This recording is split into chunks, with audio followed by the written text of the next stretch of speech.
Nabali guys yung barayungan natin. Humiwalay. Oh, nabali. May papuntang katig. Ano, nabali itong papuntang katig.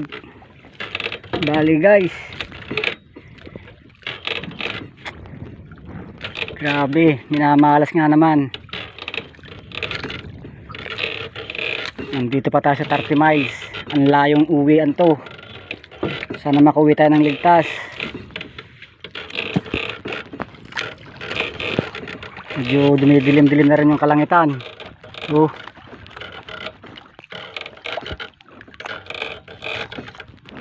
Baka abutan tayo dito ng malakas na hangin na naman. Wala pa tayong kasama dito. Makauwi sana tayo ng ligtas guys. Dahil nabali itong